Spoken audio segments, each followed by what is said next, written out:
The story of Othello begins in Venice. Iago, the general Othello's most trusted adviser, is angry at the Moor because he has awarded the position of lieutenant to Michael Cassio.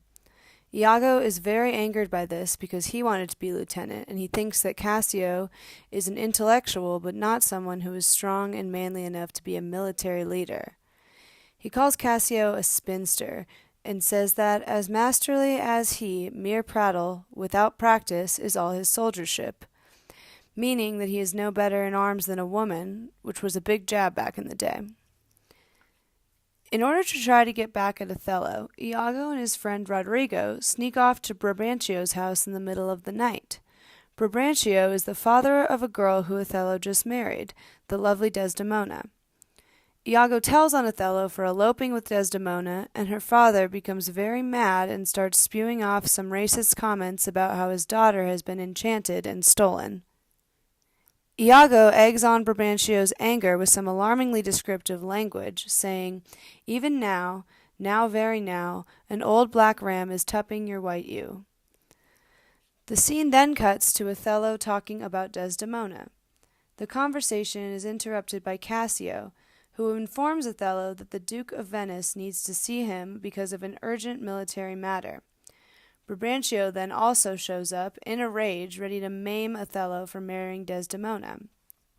The Duke comes in, and Brabantio starts talking about how his innocent daughter has been enchanted by a sorceress, and the Duke agrees that this troublemaker should be punished. But then he discovers that the culprit is actually Othello, his military comrade. Desdemona makes her first appearance, where she comes in and confirms the story that she's madly in love with Othello. So the Duke says, "Sorry, Brabantio, but you're going to have to get over it." Othello is sent to fight a battle in Cyprus, and it is determined that Desdemona will come along and be watched over by Iago and his wife Amelia. Next, a revealing scene occurs when Iago shows more of his hatred for Othello. When Roderigo confesses to him that he is in love with Desdemona, Iago promises to help him get together with her after they defeat Othello together. Iago then talks to himself, saying that he thinks Othello might be having sex with his wife, but declares that, for mere suspicion in that kind, will do as if for surety. Iago then decides to one-up Othello by convincing him that Cassio is having an affair with his wife. Then comes a big section of the play that reveals how terrible Iago is. First, he goes to a party with all of the army and forces Cassio to get obscenely drunk and fight Roderigo, making him look bad. Othello comes in and fires Cassio for being so belligerent, and Iago's plan starts falling into place. Cassio convinces Desdemona to try to help him get his job back, and Iago starts really turning the heat on to make Cassio look like a villain. The biggest metaphor of the play is now introduced when Desdemona whips out the strawberry handkerchief that Othello gave to her, claiming that it proved his love for her. Then Iago convinces Amelia, his wife, to steal the handkerchief so that he can put it in Cassio's room to make it look like Desdemona regifted it to Cassio.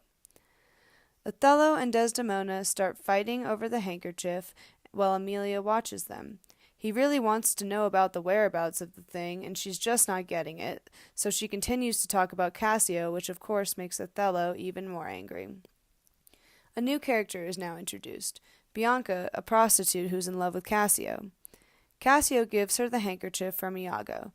This is arguably Iago's most horrific move yet. He gets Cassio to talk about Bianca and all the promiscuous things they've done together, while Othello listens in and thinks that Cassio is talking about Desdemona.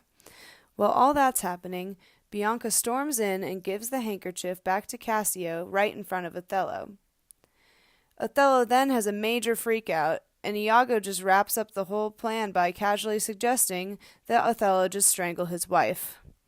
Othello meets up with Desdemona, and he kinda goes crazy and slaps her in the face, calling her a whore, and he then resolves that the only solution is in fact to murder her. A bunch of other wild stuff happens in Act 5. Roderigo gets killed by Cassio, Iago stabs Cassio in the leg and then pretends like he never saw anything. Iago tells Amelia to go tell Othello and Desdemona about Roderigo's death, but by the time she gets there, Othello has already taken Iago's advice and smothered his lovely bride. She tells Othello that Cassio has killed Roderigo. Then everybody shows up, and Amelia flips out and tells them that Iago is the entire reason that all of this happened. Iago stabs her, but now everybody already knows the truth. Othello realizes now that Iago has been lying to him the entire time, and he now sees that he has killed his innocent wife for no reason. Othello kills himself out of grief, and Cassio reclaims his position as general. So basically, no one wins in the end, except maybe Cassio.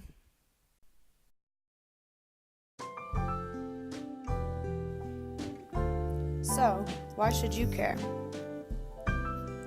Othello remains relevant today because of massive, collective, trans-historical forces: racism, ancient gender stereotypes, and deep-rooted sexual and religious anxieties, forces that have by no means vanished from our own world.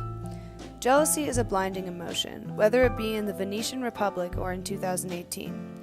Combining this vicious sentiment with issues of race and gender only acts as a catalyst to its effects.